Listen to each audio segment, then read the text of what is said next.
Yes, folks, it's been a remarkable start to the weekend, but we welcome you back to the Formula Regional European Championship by Alpine here at Imola as we once again get into qualifying along the side of the Santerno River. An Archie Sport weekend that has certainly promised plenty and it's delivered lots as well. Group B about to head out now for qualifying 2 to kickstart our session this morning. George Morgan here in the commentary box here, bringing you all the action that we're about to see on track here at one of Italy's, I must say, incredible circuits that ultimately has brought the very best in world motorsport to fruition and to the many eyes and ears to spectators across the world alike. And we have to break down, obviously, what happened yesterday. What a remarkable race and what a remarkable victory for one Enzo Tellini. From lights to flag, managing to nestle in a second win of the season, making it a 4th podium as well.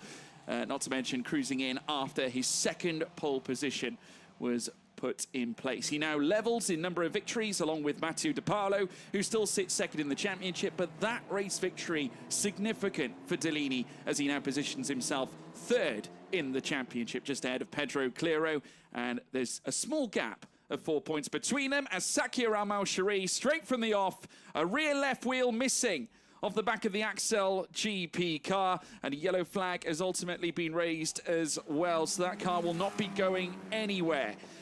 Bizarre way to kick things off. Red flag already out. There is the wheel, the rear left, now in the gravel trap. And a very similar issue actually popped up for Jin Nakamura. Many of you might have noticed that he toppled down the order in yesterday's grid towards the very end.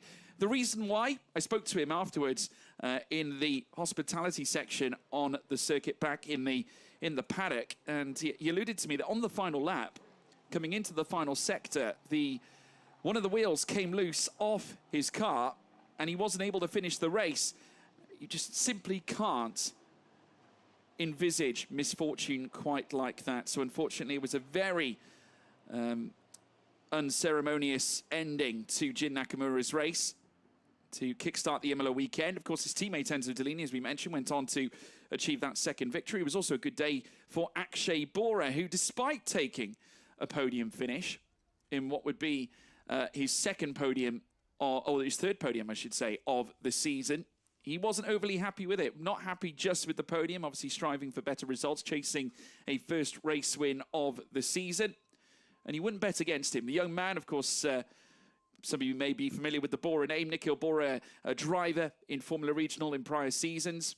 And Akshay looking to lift that name to the top as well this time in 2025. But a very poor start for the Axel GP team, of course, learning this season as they move through the course of this championship, much like CL Motorsport, who have joined the series this year. But that's not an ideal start to the second day of racing here at Imola. But in terms of housekeeping, we've got a few things to catch you up on. As soon as we're under the red flag, it seems like an appropriate time to do it. We have some penalties that were dished out post-race yesterday. Ian Eichmans, you might remember, came into contact with Rashid Al-Dahiri at Tamburello. He has been given a 5-second time penalty that was added to his race one time after the contact with Al-Dahiri and the Prema car. Eventually, that would drop Ian Eichmans outside of the points. Of course, he finished 9th on track, though was handed that 5-second time penalty, which meant that he then dropped to 17th place in the standing after that, promoting as well the 2 cars further back. And a second points finish for Michael Belov this season in the CL Motorsport team as a result. And it also pushed Kanato Lay up a spot at the same time too. So not ideal for young Ian Eichmans, who stepped in back at Budapest for his first outing in the championship. Yaroslav Vasalo as well, the Ukrainian, handed a 10-second time penalty as well added to the race time after pushing the push to pass button before the car had crossed the start-finish line as the safety car came in. So he dropped from 21st place down to 23rd. Not a huge amount of difference in that. And Sakir Al-Maushari, who has once again been landed, well, more misery going the way of Axel GP. He also received a 10-second time penalty for yesterday after the same reason, using the push to pass prior to the start-finish line, or pushing it before crossing the start-finish line as the safety car came in, dropping him from 22nd place down to 24th. And elsewhere, that was the end of the time penalties. We then move on to grid penalties, and we got 2 of them to talk you through. Some of you might remember the big crash that Hiyu Yamakoshi had in the early goings of the race. I'm pleased to inform you all that Yu Yamakoshi, despite some concerns and some complaints of some pain on his side, he was eventually checked over. He was absolutely fine. He was all okay. I think just obviously a little bit shaken. It was a big crash into the barriers at high speed coming through Piratella. Of course, it came with the contact with Evan Gilter, but it was deemed in the steward's room that Yamakoshi perhaps did not allow necessarily the correct amount of room coming in towards Piratella after the contact with Gilter, who was deemed to have been suitably enough alongside to make the move coming in towards turn 9. So therefore, Yamakoshi has been branded with a 4-place grid penalty for the race coming up later on this afternoon. And Jack Beaton will also receive a 4-place grid penalty. The Prema driver making contact with Zachary David. Some of you might have seen that incident coming through Acqua Minerale yesterday. Many of us saw, including myself, I must say, thought that Zachary David spun on his own and into the path of Jack Beaton, but apparently there was just a little bit of contact just prior to the corner. And credit to Jack Beaton, after speaking to him yesterday, he held his hand up. He said to me, "George, I made contact with him. Obviously, it was my fault." And I mean, fair to say, Jack Beaton, when it comes down to a sporting situation, always the first to raise his hand and admit that he was at fault for that one. But at turn 13, he will have to serve a 4-place grid penalty ahead of race 2 after Zachary David was ultimately spun by him coming out of Acqua Minerale. So that is the housekeeping completed. We can now focus on matters at hand, which obviously culminates in how the grid's going to look for the next race. And obviously, in true fashion of the Formula Regional European Championship by Alpine, the groups are reversed. Obviously, if you might remember yesterday, for those of you who might be new as well, we generally send out Group A first. We do send out Group A first on the Saturday for the first race of the weekend. And obviously, because the track temperature tends to ramp up after the first runs are put in, generally speaking, the second group will be the faster group. So this basically allows both groups to share an opportunity at having the faster track later on in the session. Of course, things can happen. Rain can fall. We are expecting some showers through the course of the day today, so there is a chance we could see a little bit of that. But here and now, it's dry. Group B heads out first, much like Group A did yesterday, and it'll be the turn of Group A this time to go out after Group B. So if you remember, Freddie Slater landing the fastest time in Group A yesterday in the first runs. It was a 1:38.646 that Slater managed to nestle in, and it was a very close gap to Enzo Dellini, and Dellini himself obviously admitted in his own right that it was a very close qualifying session. Dellini's fastest time, which eventually led to his second pole position of the season, a 1:38.585, only a mere 600ths of a second approximately between them, give or take a thousandth, which is remarkable really. But Enzo Dellini, an absolutely astonishing performance yesterday to take it from lights to flag and breaking the hoodoo of Paul Ricard last time and bringing himself back into the winning equation and also back on the podium as well, and arguably should have featured on the podium. Should have been a win back at Budapest, but he had the power failure, and then of course he got reprimanded with the penalty after not necessarily conforming to the rules when entering Parc Fermé after the race back at Budapest in race 2, and of course that meant that he lost the P3 podium position and eventually dropped down the order. So a phoenix rising from the ashes as far as Enzo Dellini's concerned at this point in the season. And we are now into the second half of the season proper, as now we meet up with Matteo De Paolo once again, the man who finished 5th in yesterday's race, 10 points added to his tally, but now the gap has increased to 28 points between Slater and De Paolo right now. Remember, it was only 20 before. Well, now he'll need a little bit more than just a win, and for Freddie Slater to score nil points in order to close that gap a little bit further. If he does do that, there'll be 3 points between them come the end of the weekend. But we all know that Freddie Slater is going to be driving like a man possessed when the next group heads out. Obviously was very close to achieving pole position yesterday, and was really kicking himself as well off the back of that race start where he lost out P2 to young Brazilian Pedro Cleiro.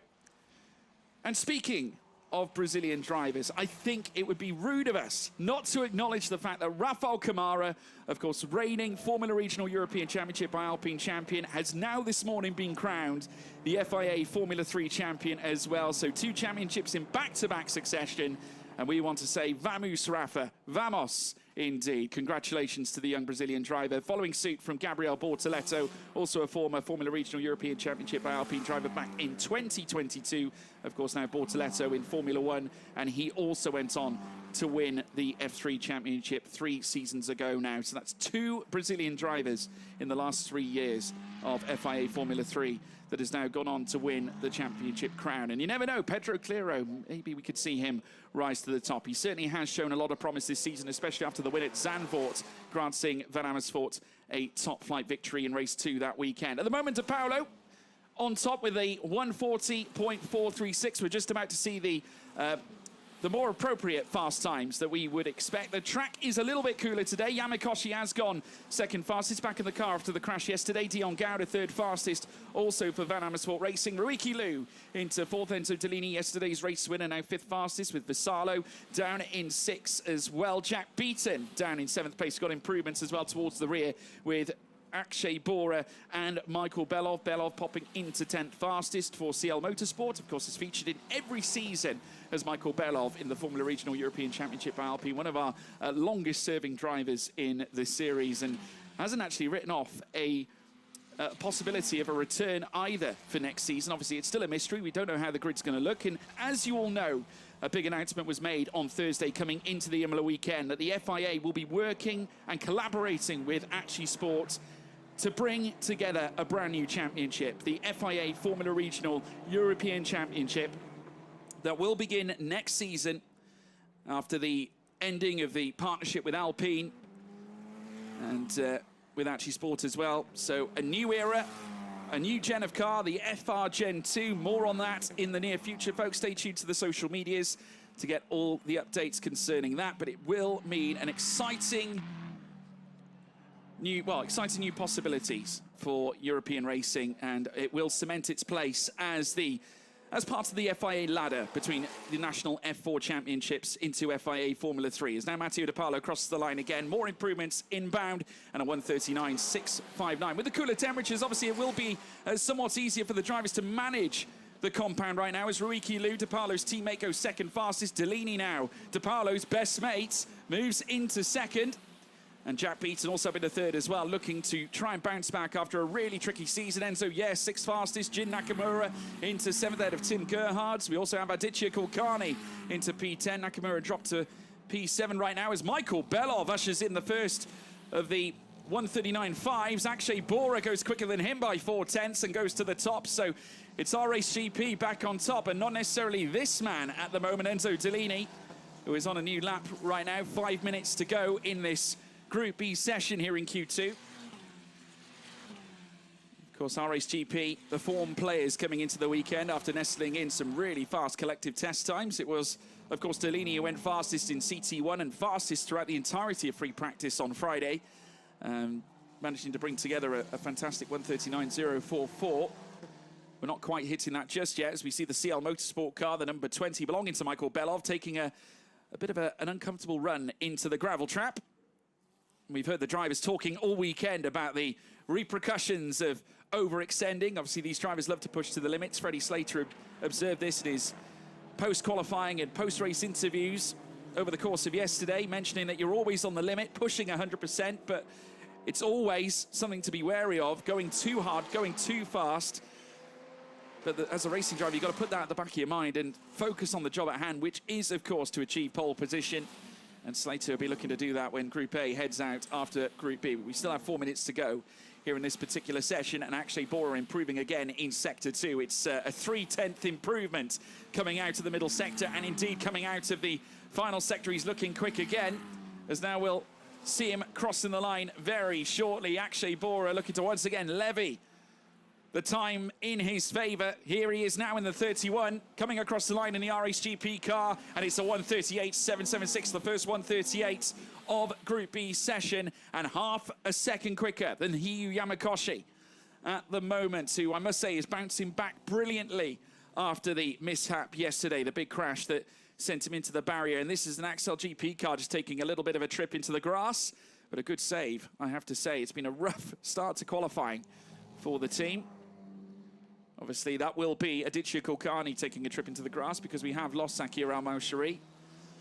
So he will not be nestling in a lap time at all. So now we watch as Matteo De Paolo now makes his way downhill through towards the double left-handers. Akshay Bora still on top at the moment by half a second. And now is the time for the heat to be turned up in largely a cooler day than yesterday, as I mentioned. Of course, we hit the heights of around 28 degrees yesterday. It has been hotter than that. We have reached 31 on Friday, but it's 24 in the air this time, and therefore that translates to the track as well. 33.5 degrees out on circuit as Matteo De Paolo goes second fastest with a 4/10 gap now separating P2 and P1, as now the number 6 of Yu Yamakoshi has his time deleted. The 1:39.383 for track limits at turn 14. All cars coming across the line, including the man from the Gold Coast, Jack Beaton, currently sat down in 7th place and looking to grow something in the dying moments here in Group B session in Q2. 2 minutes to go. Akshay Bora untouched up at the top, chasing a first pole position of the season, and it could be on the cards if he can pull it together. No improvements on this current lap for Bora, but just running a cool run before he sets one final lap in. And indeed, the drivers might find themselves leaving one additional lap after this one as well, despite the timer showing 1:36. Generally, a lap operates in a 1:38, and many of these drivers already in the middle sector, so we will see 2 flying laps potentially here. As Jack Beaton now descends downhill through towards Acqua Minerale. There is Enzo Dellini, just here, a slight scrape as the car descends downhill. See the Formula cars, as we all know, tread so closely to the ground, meaning that the drivers feel absolutely everything that's going on with the car, and it allows them to maintain that balance. And you need it coming out of corners such as this at Variante Alta, where you're flirting with the track limits. Of course, something that many of these drivers will be used to as they get started in the world of motorsport through karting. Enzo Dellini will know that more than anybody, as now he coasts through Ravazza 1 and out of Ravazza 2. Not quite seeing the level of improvements we might expect out on circuits at the moment. We have indeed got another time deletion there for Yu Yamakoshi for turn 14. Again, he's really struggling with it right now as Dellini crosses the line and goes fastest now with a 1:38.769. And there were improvements across all 3 sectors. Dellini back on top at a track he seems to know and love. But get this, the gap a mere 7 thousandths of a second. Brilliant from Dellini. And sending a clear message. Not his fastest time over the weekend. Yesterday in qualifying, he muscled in a 1:38.585. He's just inside 2/10 away from that, but I can tell you he's up on his time again in Sector 1. There's Matteo De Paolo. Not quite improving in the first sector like Dellini is. Bora also, as the checkered flag comes out, showing improvements in the first sector, but needs to find something in this final run if he wants to displace his own teammates. And an uncomfortable run there for Matteo De Paolo. You can tell he's pushing out there at the moment, just trying to lessen the damage against Freddie Slater at the moment, who is, of course, now 28 points clear of him in the championship. Dellini still up on his time, up on his best time coming out of the second sector. Bora also a 1/10 and a half up in the first sector as well. So Bora could yet become the provisional pole sitter unless Dellini can find something magical in the final sector to put up the walls of defense on what could be yet another stunning provisional pole. Let's wait and see. Bora up on his time once more in split 2, higher than Dellini. But it's all about the final corner. Time deletions for Ruiki Liu and Jack Beaton as now here comes Dellini. Has lost time coming out of Sector 3. Will it be enough as he takes the checkered flag now to cross the line and conclude his qualifying session? No improvement there on that last lap. He is down on his time, so that will offer Akshay Bora an opportunity to displace his own teammates. He mentioned how frustrated he was yesterday, how he wasn't able to ascend. As we see some of the gravel kicked up, someone seemingly having a mistake. Here comes Bora, up on his time, over 2/10 up, coming out of Sector 3. Will it be enough to land provisional pole? Akshay Bora will take provisional pole and go even faster than Enzo Dellini's pole time from yesterday. Bora ascends to the top. Our race GP 1 and 2 here at the end of Group B's Q2 session. That is fantastic, and what a bar to set. And this was the reason the gravel was kicked up. Tim Gerhardt's in the Santalot car taking a bit of an uncomfortable run, but straight into the pit lane. But altogether, it did not disrupt the time that was levied in place by one Akshay Bora. What a phenomenal effort from the young man. Of course, hails from New York City, USA, 18 years of age, the American Indian driver. And what a talent he truly is. RAce GP showing a lot of talent this weekend. After Delaney's pole yesterday, they could have a chance of enlisting Akshay Bora's first pole position of the season. But Group A might have something to say about that. But we will wait and see. But one thing's for sure, a fast and furious start to qualifying. Let's run you through the classification. Akshay Bora with a 1:38.5 at the top of the shop, over 2.5, very nearly 2 3/4 tenths quicker than his own teammate Enzo Delaney. Matteo De Paolo in third place as well. We'll look down to the back four. Enzo Adichie Kulkarni, Yaroslav Vassallo, and Sakiram Al-Shari, who unfortunately did not get a lap in after the rear wheels separated, the rear left tyre separated from the car at the very start of qualifying. But what a way to kick things off as we now look ahead to the next group to head out onto the track. Akshay Bora's 1:38.503 is the time to beat.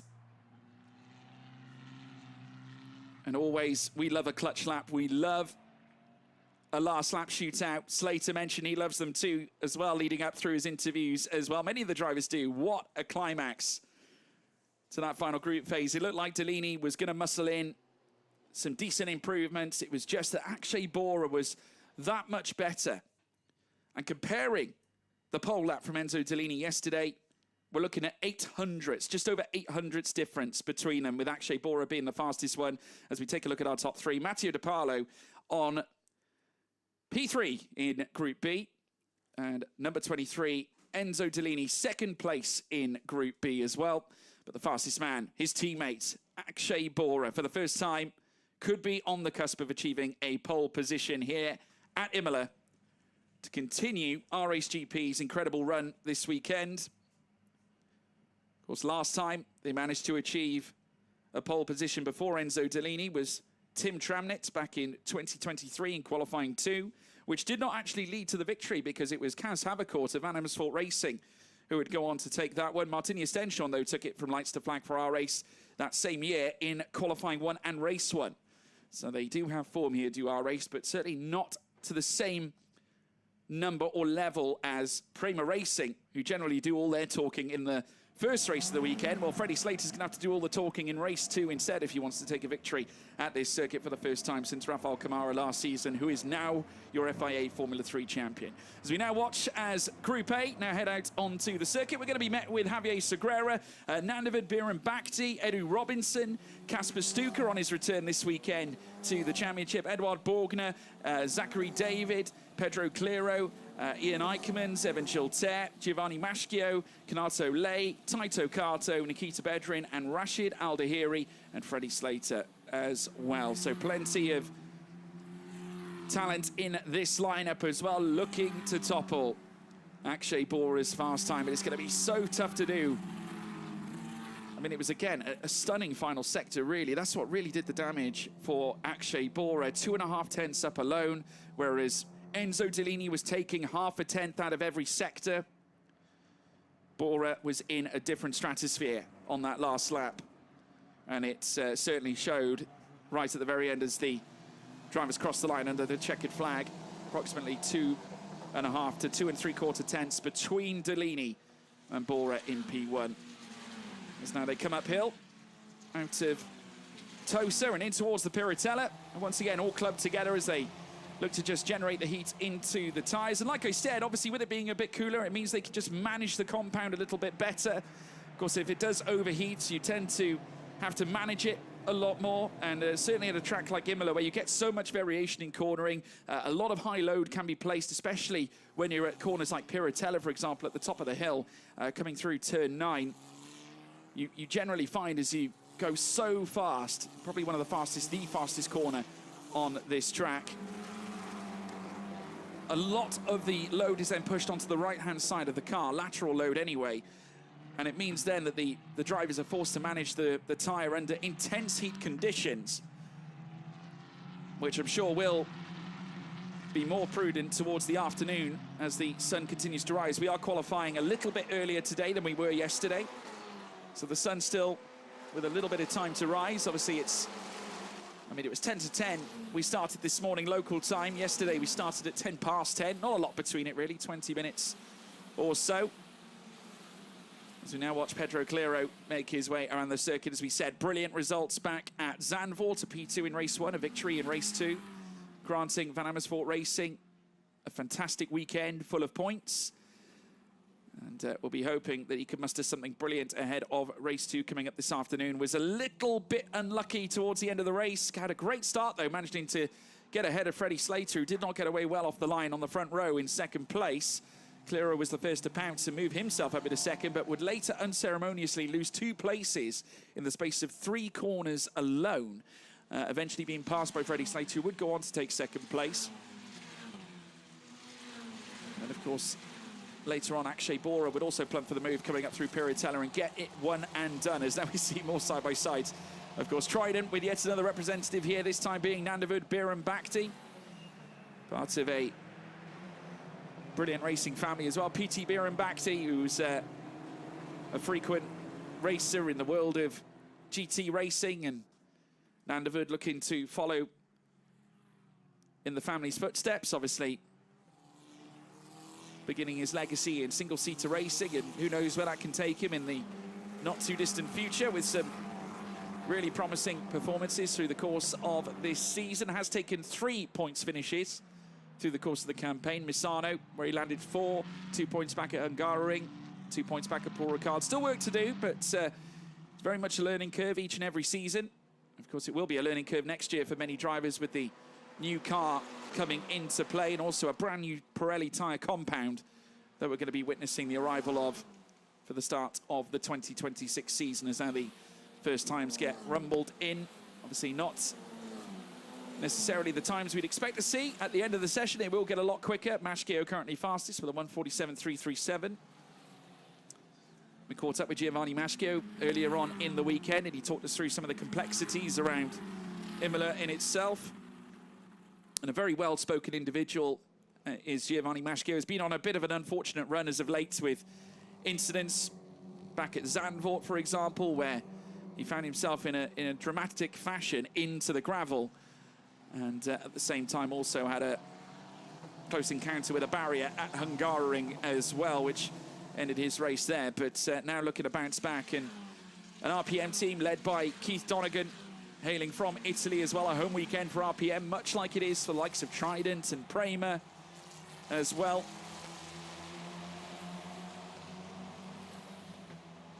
As well as CL Motorsport also. So we now watch them head uphill again through Acqua Minerale. Scene where, of course, we saw Zachary David come to an unfortunate end. We'll be hoping that this time he'll brush that off and look to improve. Obviously, the winner, the recipient of the Rising Car Award, the Pirelli Rising Car Award back at Paul Ricard. He had the trophy this weekend given to him, and we caught up with him for a few words, and he's ultimately very excited to be working with a new fledgling team and essentially helping them build from the ground upwards, because much like Axel GP, CL Motorsport joining the championship, led by David Lee, the team boss, with big ambitions on their mind as they step up into single-seater racing and look to bring their very best to the Formula Regional European Championship by Alpine this campaign. As now Pedro Clero heads down through towards turn 1. We'll look to right the wrong from yesterday, where it looked like a podium could have been on the cards once again this season in what could have been his 3rd podium of the campaign. Last one he had was back at Budapest with the 2nd place finish, where he just finished behind Matteo De Paolo in race 1. Now the run uphill, slight incline then in towards Tosa, and then the sharper incline comes on the run up through towards Piratella. We saw a few lockups around this segment of circuit, most notably from Pedro Clero, who was being hard-pressed by Freddie Slater through the course of the race. And eventually, of course, Slater had his number just before the safety car came out after Rashid El Dahiri's crash into the barrier at Tamburello after the contact with Ian Eichmans that led to Eichmans receiving that 5-second penalty that was added to his result time, pushing him out of the points and into P17 as a whole. But the time's now improving thick and fast, and Pedro Clero, no doubt one of them, 3.6 seconds found alone in the middle sector on top of the 1.6 that he had found in the first split.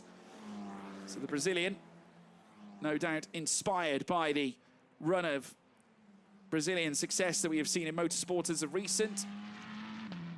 Of course, raced against Rafael Camara last campaign. And of course, 2 years before that, we saw Gabriel Bortoleto winning the F3 title, as well as we now watch as Clero comes up towards the line. Maschio currently fastest at the moment, but surely Clero is going to snatch that away in the immediate, and that's the first 140 we have seen in the session. Still a ways off where we expect the times to be. Look out for the 138s, folks. But Taito Kato now goes fastest and registers the first 130 of the session. That's a 139.810. Evan Gilter pops into second fastest just behind him, as well as we watch Rashid Al Lahiri, fresh from the retirement yesterday, as Eichmans now moves up into third, part of the rookie contingent, highest rookie so far in the field, ahead of Eddie Robinson, who now moves into fourth fastest. Segura moves into ninth. Maschio, 11th fastest as well, still nestled in the 42s, as now we watch as the number 27 of Freddie Slater.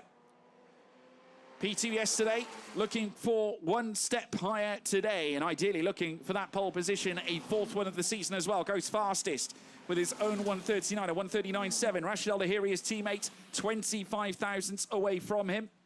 Taito Kato, 96 thousandths back from Freddie Slater as well, and Slater taking a tumble into the gravel trap. And has obviously kicked up a lot of dust there for the other drivers behind to deal with. Hopefully that doesn't cause a further issue with visibility. Looks like someone else has also met it as well. But not quite sure where that one came from. But Evan Gilter also looking for an improvement as well. Has actually managed to find over 5.5 tenths of a second in that final sector. So we'll now look to bring it home across the line.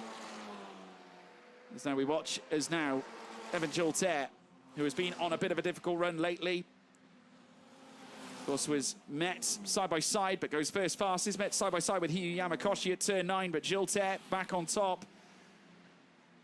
Hasn't tasted victory success since round 1 back at Misano in race 2, where he achieved pole position as Taito Kato goes first fastest. We also have Pedro Clero in third place, Kasper Stuka down in fourth. Ian Eichmans goes third fastest now. We're seeing now the 39s topple. There's a 100th between Gilter and teammate Taito Kato at the moment, as Giovanni Maschio posts a 140.346 and goes 12 fastest, remains 12 fastest for now. Track limits for the number 2 of Edouard Borgner. This was the moment that kicked up the gravel, so there you have it. It was the Axel GP car of Javier Segura who took a tumble, but first and foremost, it was Freddie Slater that we witnessed heading into the gravel at Tamburello. Luckily enough, didn't take probably as much as Segura did at Villeneuve, but either way, not ideal when you're looking to post fast runs. As now we watch Pedro Clero make his way out of Variante Alta and downhill through towards Ravazza. Ravazza's 1 and 2. First of all, the first Ravazza he will meet. Improvements for Freddie Slater already. He's down in 8th fastest at the moment. He's found 95 thousandths in the first sector, 14 thousandths found for Gilter in sector 3, and Clero finding 46 thousandths as well on top of the top time set by Taito Kato. So it should be first fastest now here for Clero as he crosses the line. And he will. 139.106. We're getting closer to those 138s as now Gilter jumps ahead of Pedro Clero this time with his very own 139.0 this time. As now we await for more times to come through and across the line. Rashid Al Lahiri finding over 2 tenths in sector 2 as now Nikita Bedrin for Santalok goes fastest in the number 10.